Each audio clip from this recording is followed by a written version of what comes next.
بسم اللہ الرحمن الرحیم۔ علی اللہ مدد فرما، الواحد القہار، علی اللہ مدد فرما، نور مولانا شاہ کریم الحسینی حاضر امام۔ تمام ساتھیوں کو ایک بار پھر یا علی مدد۔ آج ہم تصور نور اعلیٰ کا تیسرا سیشن کرنے جا رہے ہیں۔ جو باتیں آپ نے کل سنی اس کے اندر ابھی بھی ایکسپلینیشن کی، ترقی کی بہت زیادہ گنجائش ہے۔ آج صبح کو جب میں اس کے بارے میں سوچ رہا تھا تو ایک آیت سامنے آئی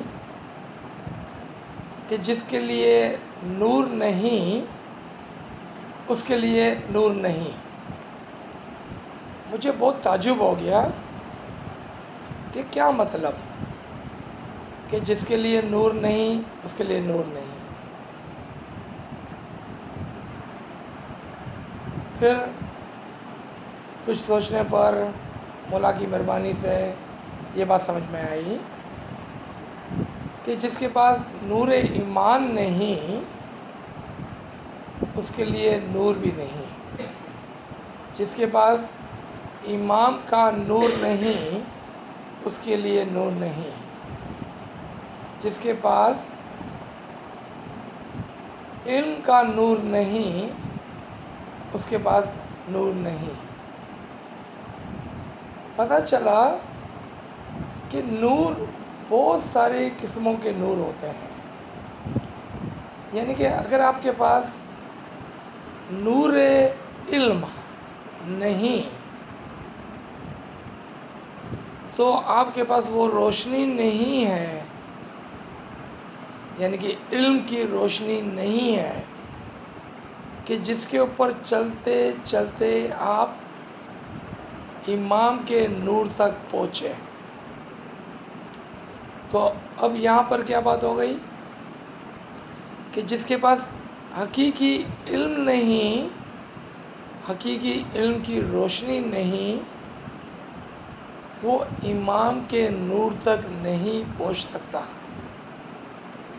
جس پر فرمان یاد آیا کہ حقیقی علم والی روح درجہ بدرجہ اوپر چڑھتی ہے۔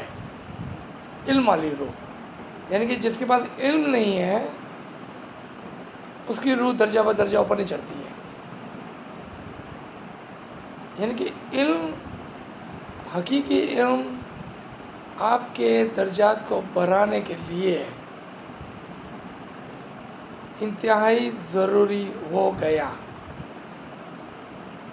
یہاں سے آیت سے پتہ چلا، وہاں پر فرمان سے پتہ چلا۔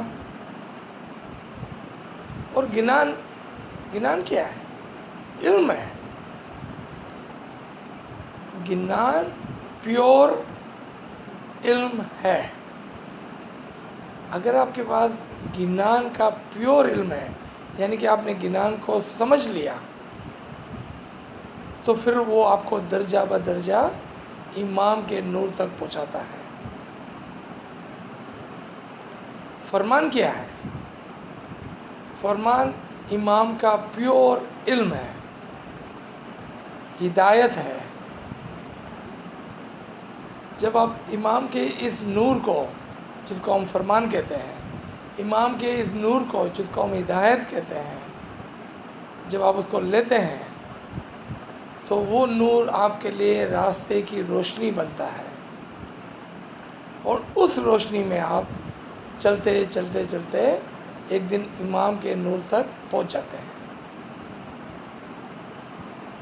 تو جس کے پاس نور نہیں اس کے لیے نور نہیں، یعنی کہ جس کے پاس نور علم نہیں، جس کے پاس نور ایمان نہیں، جس کے پاس نور امام نہیں، اس کے لیے نور نہیں ہے، یعنی کہ وہ نور تک نہیں پہنچ سکتا ہے۔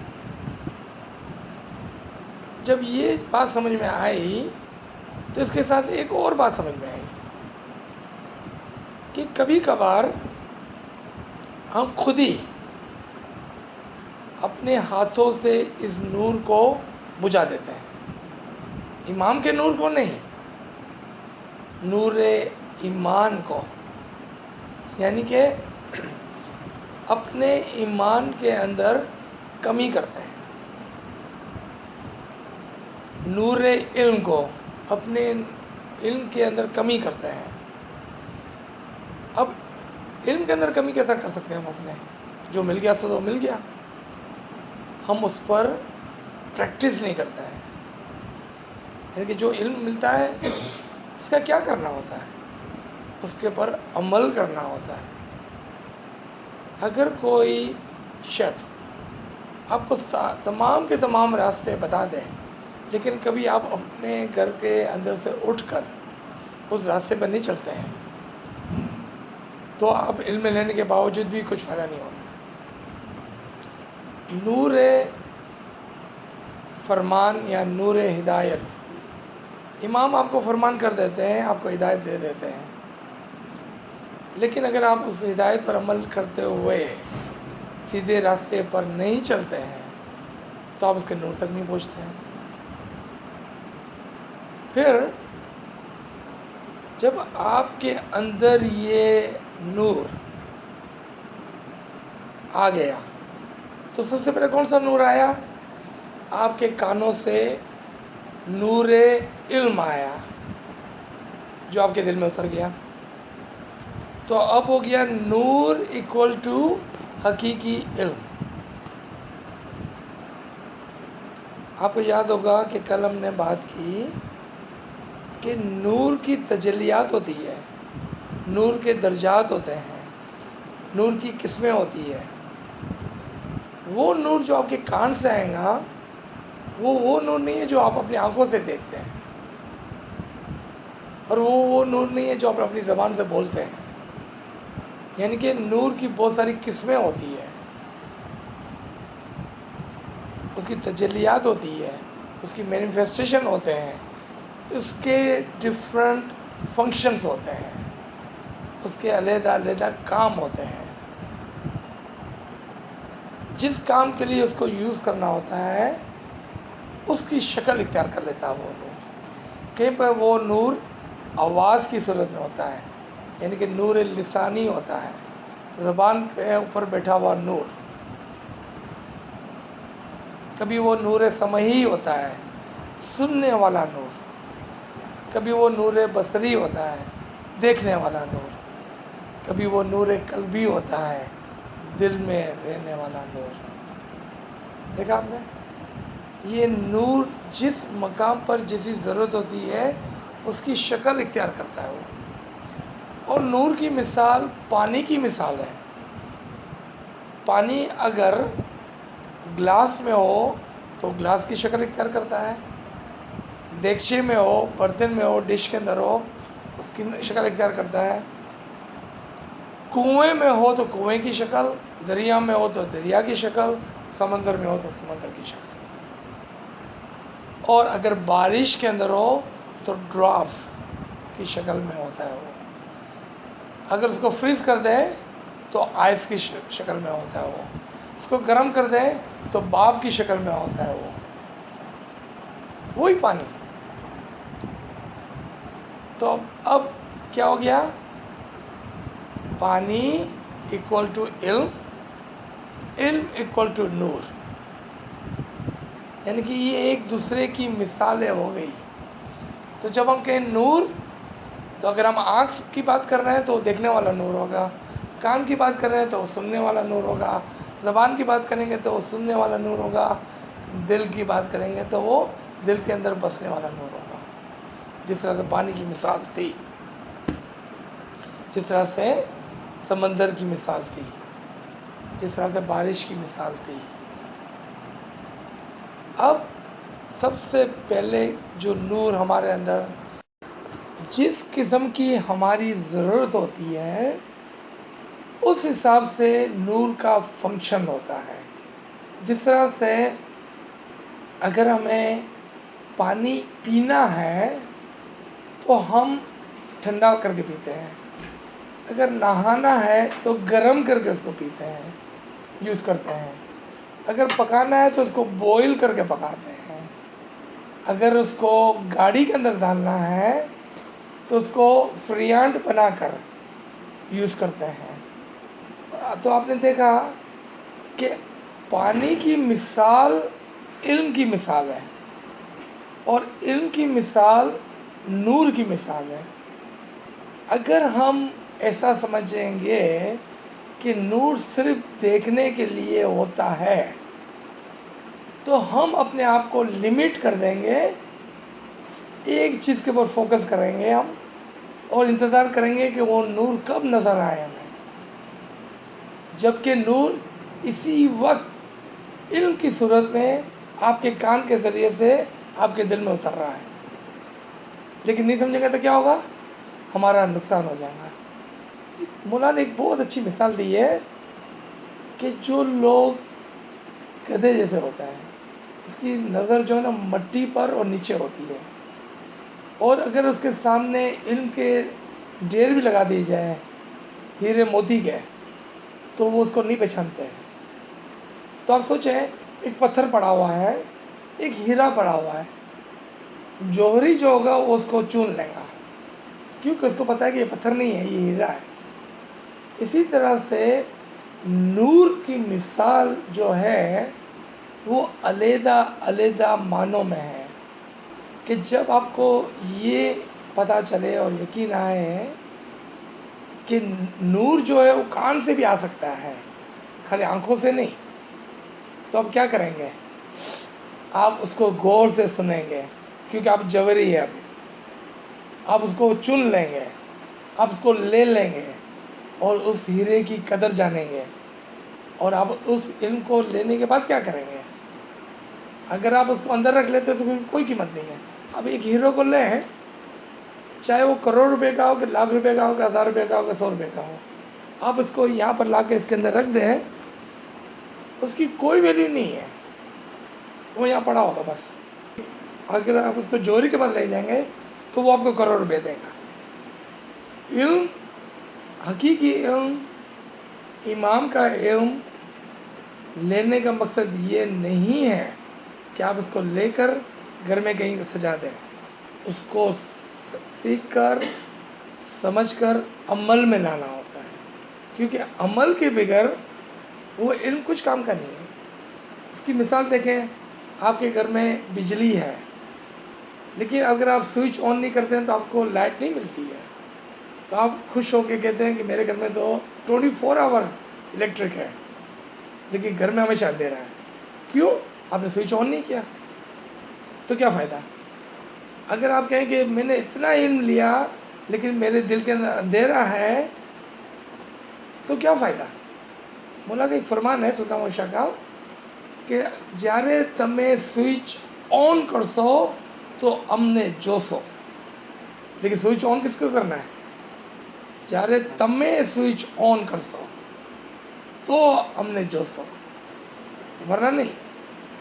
علم جو ہے وہ آپ کے اندر روشنی لاتا ہے، لیکن سوئچ آپ کے ہاتھ میں ہے۔ علم نور لاتا ہے آپ کے اندر، سوئچ آپ کے ہاتھ میں ہے۔ علم آپ کو گائیڈ کرتا ہے، لیکن اس پر چلنا آپ کے ہاتھ میں ہے۔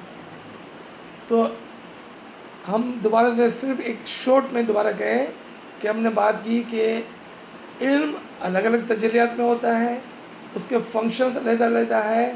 اگر کان کے لیے علم ہوگا تو وہ کان کے لیے اگر نور ہوگا تو علم کی صورت میں ہوگا، آنکھ کے لیے نور ہوگا تو وہ دکھنے کی صورت میں ہوگا، زبان کے لیے نور ہوگا تو وہ بولنے کی صورت میں ہوگا، دل کے لیے نور ہوگا تو وہ دل میں بسنے والا نور ہوگا۔ یہ الگ الگ قسم ہے اس کی۔ اب جب ہم کو یہ پتہ چل گیا کہ یہ 4 قسم کا نور ہوتا ہے، کتنے نور میں سے؟ 16 نور میں سے، 16 قسم کی نور میں سے یہ 4 قسم ہے۔ پہلی جو فنکشنل ہے، فنکشنل کو اردو میں بولیں گے کام کرنے والا۔ کیسا کام کرنے والا؟ نور فعال، بہت تیزی سے کام کرنے والا، بہت تیزی سے کام کرنے والا۔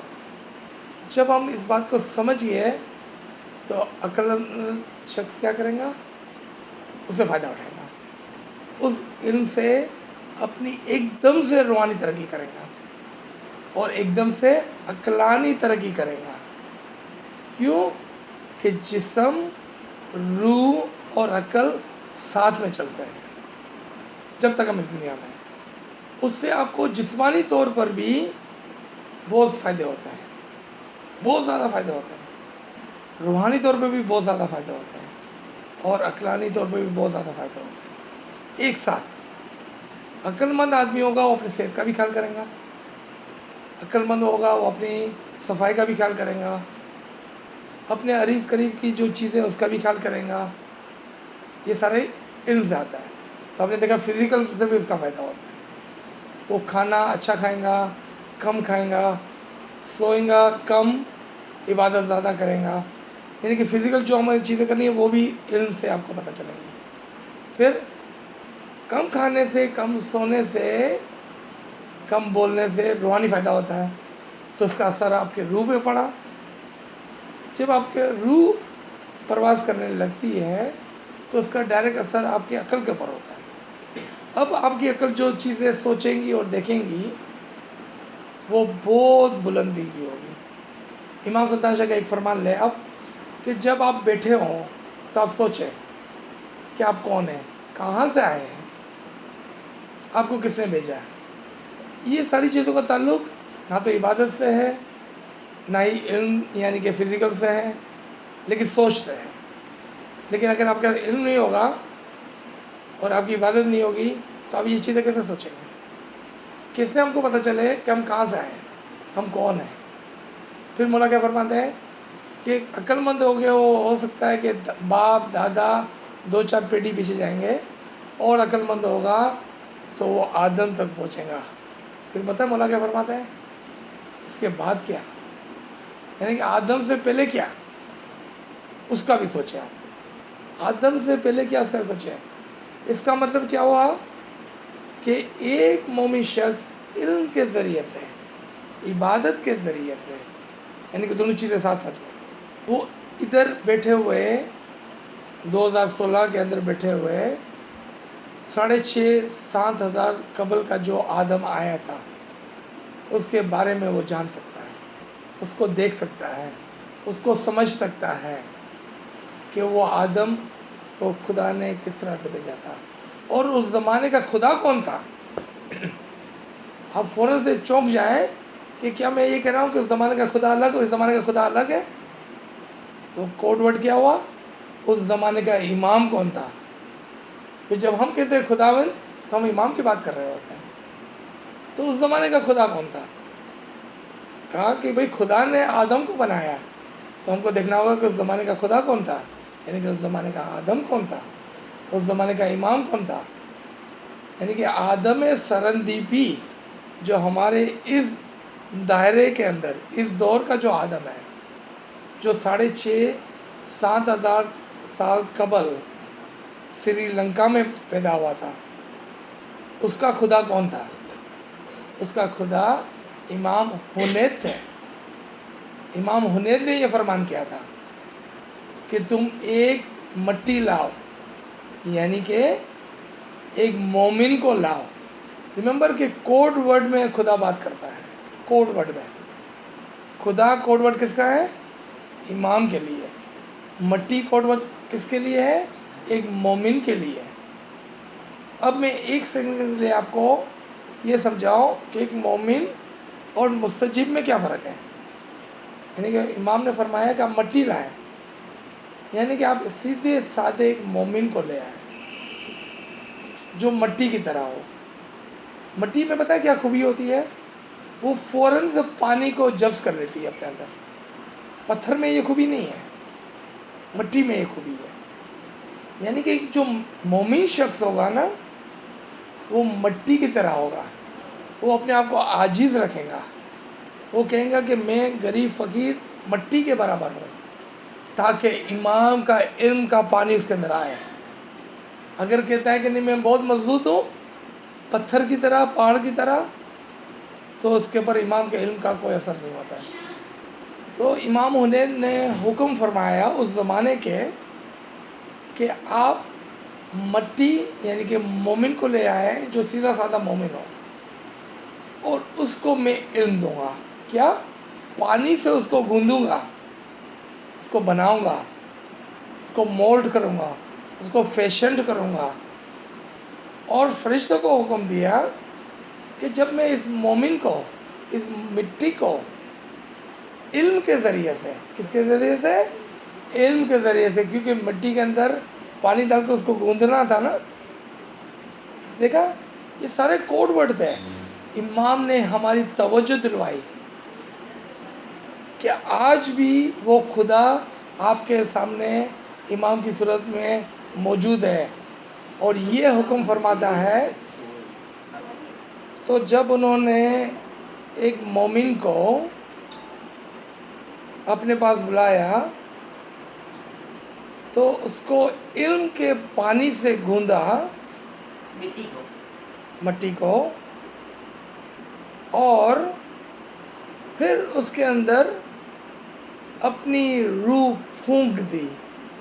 دیکھیں یہاں پر اس کو نور دکھایا نہیں، کیا کیا؟ روح پھونک دی. اب یہاں پر کوڈ ورڈ ہے روح پھونکنے کا، یعنی کہ اس کو اسم اعظم عنایت فرمایا. چونکہ آدم سرندیپی، اس کا نام تھا تخم بن بجالہ، اس کا نام تھا. آدم سرندیپی ہم اس لیے کہتے ہیں اس کو کیونکہ وہ سری لنکا کا تھا. تخم بن بجالہ جو ایک مومن شخص تھا، اس نے اس اسم اعظم کو لے کر خوب محنت کی. وہ ایک کھیروت تھا، ایک سیدھا سادہ آدمی تھا، ایک اچھا مومن تھا. لیکن جب اس کو امام کا علم ملا اور امام سے اسم اعظم ملا تو وہ بیٹھ نہیں گیا. یہ بات ہم کیوں کر رہے ہیں؟ کیونکہ 2 منٹ پہلے ہمارا یہ سوال پیدا ہوا تھا کہ علم لینے کے بعد ہم اس کو کیا کریں، اور مولانا نے ہم کو توجہ دلوائی کہ آپ وہ کریں کہ جو آدم نے کیا تھا. وہ کھیروت تھا، بہت محنتی آدمی تھا، بہت ایماندار آدمی تھا، ایک اچھا مومن تھا.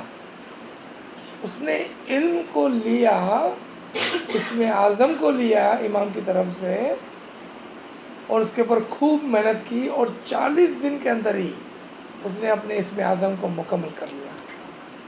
اور جب اس کے اندر امام کا نور اجاگر ہوا تب جا کے امام نے حکم فرمایا فرشتوں کو کہ آپ سب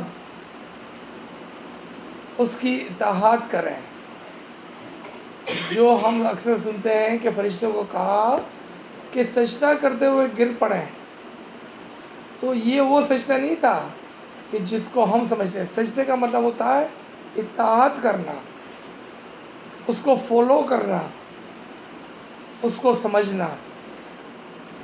آج بھی اگر کوئی بزرگ شخص ہو اور امام اس کو اپنا اسم اعظم عنایت کرے اور وہ خوب محنت کر کے اس میں کامیاب ہو جائے، تو وہی حکم جو آدم کے لیے تھا اور جو فرشتوں کے لیے تھا وہ اس کے لیے بھی ہوگا. اور فرشتے کون سے؟ آسمان میں رہنے والے یا زمین میں رہنے والے؟ کیسا پتہ چلا کہ یہ زمین کے فرشتے تھے، آسمان کے نہیں؟ کیسا پتہ چلے؟ کوڈ ورڈ تھا. کیا کوڈ ورڈ تھا؟ کہ آپ تمام اس کی اطاعت کرنا، اس کی بات ماننا. لیکن ابلیس نے اس کی بات نہیں مانی. اگر یہ آسمانی فرشتے ہوتے ہیں تو ان فرشتوں کا صرف کیا کام ہوتا ہے؟ اطاعت کرنا اور عبادت کرنا. ان کے پاس فری ول نہیں ہے کہ وہ بولے نہیں میں یہ نہیں کروں گا، نہیں میں یہ نہیں کروں گا. کہ فری ول صرف اور صرف انسان کے پاس ہے، نہ تو جانور کے پاس، نہ ہی فرشتوں کے پاس، صرف انسان کے پاس.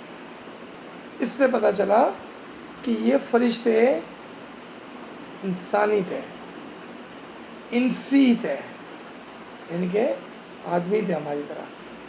یہ انسی فرشتے تھے، سماوی فرشتے نہیں تھے، کیونکہ سماوی فرشتے منع نہیں کر سکتے. اب اس کا کیا مطلب ہوا کہ جنہوں نے امام زمان یعنی کہ امام حنیف کی بات کو مانتے ہوئے اس مومن شخص کی اطاعت کی جس کے لیے امام نے فرمایا تھا، اس کا نام پڑا فرشتے، اور جس نے اس کی اطاعت نہیں کی اس کا نام پڑا شیطان.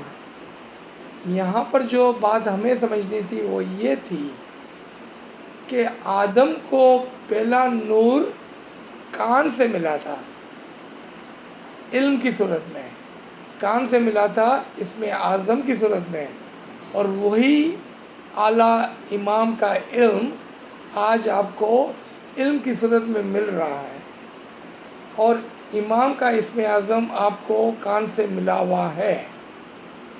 اگر آپ اس کے پر آدم ہی کی طرح محنت کریں گے تو آپ کے لیے بھی وہی ہوگا جو آدم کے لیے ہوا. امام نے اپنا کام کر دیا، جس طرح سے امام حنیف نے اپنا کام کیا تھا، یہاں پر شاہ کریم نے اپنا کام کر دیا ہے. آپ کی طرف علم بھی بھیج دیا، آپ کی طرف اسم اعظم بھی بھیج دیا. اب آپ کے اوپر ہے یا تو آپ آدم کی طرح خوب محنت کریں اور آدم کی طرح ہو جائیں، تو پھر کل صبح کو امام آپ کے لیے یہ حکم کریں گے کہ آپ اس کی اطاعت کرو، کیونکہ خدا کا قانون ایک ہی ہے. جب بھی کوئی آدم تیار ہوتا ہے تو امام کا یہی حکم ہوتا ہے. جو اس کی بات کو مانتے ہیں امام کی وہ فرشتے کہلاتے ہیں، جو امام کی بات کو نہیں مانتے ہیں وہ ابلیس کہلاتے ہیں.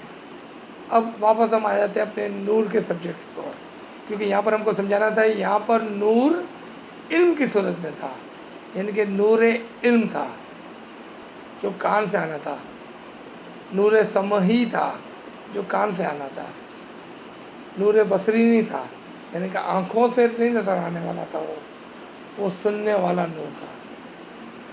اور امام ہم کو سب سے پہلے سننے والا نور یعنی کہ اسم اعظم عنایت فرماتے ہیں جو آپ کے دل میں اتر جاتا ہے، پھر اس کو پال پوس کے ہم کو برہنہ کرنا ہوتا ہے. اب اگر ہم دوبارہ سے اپنے نور کے تجلیات، نور کی مینیفیسٹیشن، نور کے قسموں آ جائیں تو ہم دیکھتے ہیں کہ کچھ لوگ خدا کے نور کو بجھانے کی کوشش کر رہے ہیں. کس طرح سے؟ سب سے پہلے وہ علم کو ریجیکٹ کرتے ہیں اپنی منہ کی پھونکوں سے، فالس آرگیومنٹ سے. اس کی مثال ہم نے کل بہت اچھی طرح سے دیکھی اور سنی. یہ علم لینا ہے، یہ علم نہیں لینا ہے، یہ علم سچا ہے، یہ علم جھوٹا ہے. ہم نے کبھی پرکھا نہیں اس کو. حقیقی علم جب آپ کے ہاتھ میں آئے تو اس کو مضبوطی سے پکڑنا ہوتا ہے، اس کو مضبوطی سے لینا ہوتا ہے، اس کو مضبوطی سے اس پر عمل کرنا ہوتا ہے. ورنہ آپ اپنی جھوٹی دلائل سے، غلط دلائل سے، مس انفارمیشن سے، اپنی منہ کی پھونکوں سے اس علم کو بجھانے کی کوشش کرتے ہیں. اب یہاں پر جو خداوند تعالیٰ نے فرمایا کہ کچھ لوگ میرے نور کو اپنی منہ کی پھونکوں سے بجھانے کی کوشش کرتے ہیں، تو یہ کوڈ ورڈ کیا تھا؟ میرے حقیقی علم کو کچھ لوگ اپنی جھوٹی آرگیومنٹ سے، اپنی فالس انفارمیشن سے میرے حقیقی علم کو بجھانے کی کوشش کرتے ہیں، اس کو رد کرنے کی کوشش کرتے ہیں. اگر اس کو قرآن کے اندر کہیں دیکھنا ہے تو سورہ توبہ سورہ نمبر 9 آیت نمبر 32 کے اندر یہ لکھا ہوا ہے. لیکن خدا کیا فرماتا ہے کہ میں اپنے نور کی حفاظت کروں گا اور اس کو ہرگز ہرگز بجھنے نہیں دوں گا، اور میں وعدہ کرتا ہوں کہ میں اس کو پورا کر کے چھوڑوں گا. آدم کو بھی لوگوں نے بجھانے کی کوشش کی، حضرت نوح علیہ السلام کو بھی، ابراہیم کو بھی، موسیٰ کو بھی، عیسیٰ کو بھی، محمد کو بھی اور اماموں کو بھی. لیکن آپ دیکھیں آج بھی وہ سلسلہ نورن علی نور جاری اور ساری ہے. اس کے نور کو کوئی نہ بجھا سکا، اس کے حقیقی علم کو کوئی نہیں بجھا سکا، امامت کو کوئی نہیں بجھا سکا. کیوں؟ کہ خدا نے وعدہ کیا تھا کہ میں اس کو مکمل کر کے چھوڑوں گا. اور آج اس کا نور مکمل ہوا ہے. آج امام دنیا کے پلیٹ فارم پر کھڑا رہ کر یہ اناؤنس کرتا ہے کہ میں امام ہوں اور اس کو بجھانے والا کوئی نہیں ہے. کیوں؟ کہ یہ قیامت کا دور آیا ہے، یہاں پر اس کا نور مکمل ہوا ہے.